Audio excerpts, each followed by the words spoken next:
If you own a home on the West Side or a house you've had for years, you're probably asking yourself, is now actually a good time to sell, or would that be a mistake? You're seeing headlines about weird markets, higher interest rates, and buyers being picky. At the same time, you know you have real equity, but you're not sure if trading your low rate for a new one is worth it.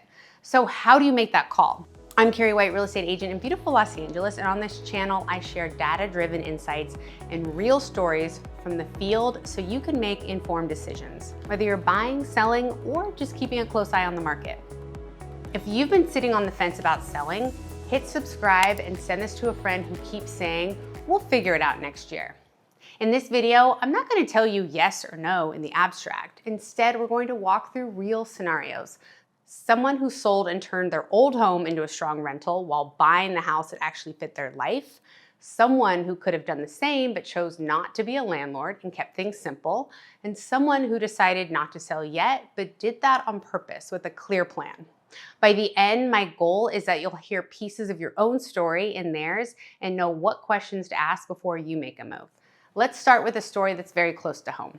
A single mom I worked with bought her house years ago. Think of a purchase price at $1 million with a mortgage payment in the ballpark of $3K a month. She did everything right. Bought early, refinanced when it made sense, kept her payment low, but over time, her life changed. She had a toddler and over 70 steps to get to the front door and a single mom. She wanted more space. She wanted a different location. The house that she loved so much, her little tree house, no longer fit her life. But here's the key, the market had moved. The home she bought for $1 million had climbed to roughly $2 million in value, which is amazing.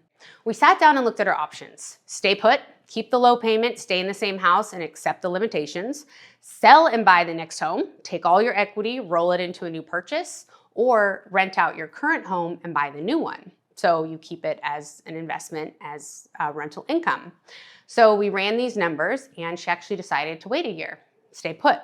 But a year comes around and she's like, I just can't do this anymore. Can't do the stairs. Her kid's getting older. She just wants a yard. So we looked at the numbers. The current home's mortgage was $3,000. The market rent for that house was about $9,000. Even after taxes, maintenance, and reserves, the spread was nice. It wasn't just a vanity rental.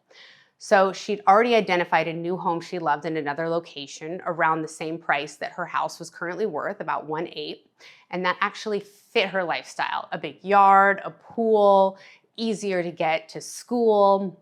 So in the end, she chose to keep her house and rent it out at about $9,000 a month, buy the new home with more space in a different area.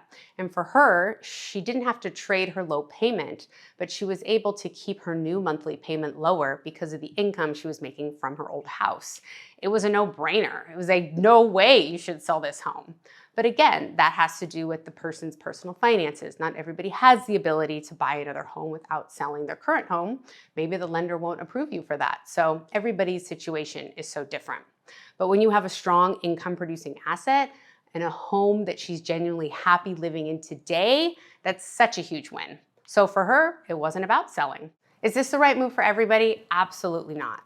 But it's a perfect example of when selling and becoming a landlord and buying again can work. You know, these situations work best when the numbers are strong and you have the appetite for managing a rental and the new house clearly improves your life. Now let's flip it. Another set of clients were in a similar position, and on paper, great rate, good equity, a home that would rent for significantly more than their mortgage. From a spreadsheet perspective, home run. Keeping the home as a rental and buying another property looked fantastic. But when we got honest about their personalities and their bandwidth, a few things came up. They travel a lot for work, they've got kids in demanding careers. The idea of late night calls, vacancy periods, repairs, dealing with tenants, it made them visibly tense. We could have lined up a property manager as I suggested, and yes, we could have structured reserves to handle the unknowns. The math totally worked. But every time we walked through the you become a landlord path, they looked more stressed and not excited. So we refamed it.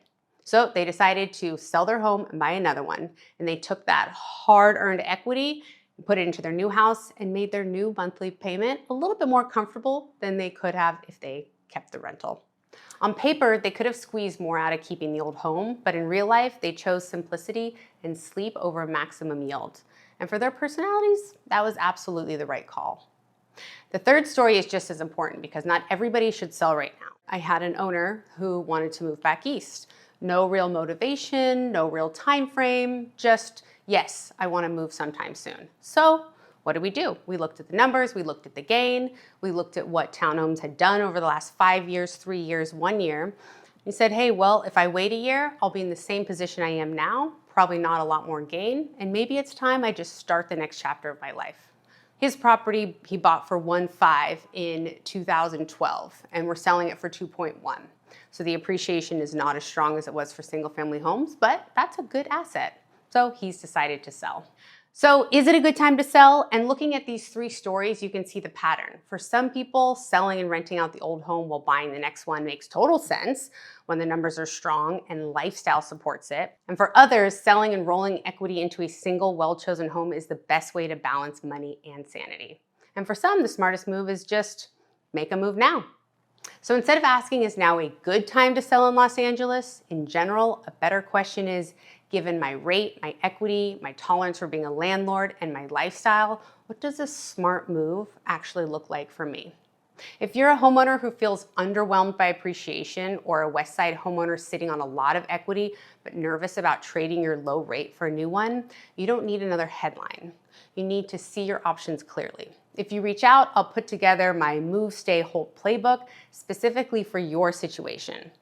Move, what selling now and buying your next home looks like on paper, financially. Stay, what does it mean to stay in your home? What improvements can you do? What kind of strategy is involved with that? Or hold. Set a timeline and conditions for a future move so you're not revisiting the same should we sell conversation every month and driving each other crazy or yourself crazy. And we'll talk about the math, but also the lifestyle side, because that is the most important thing when it comes to making a move for buying or selling in Los Angeles, is that you are ready and emotionally committed to making that choice.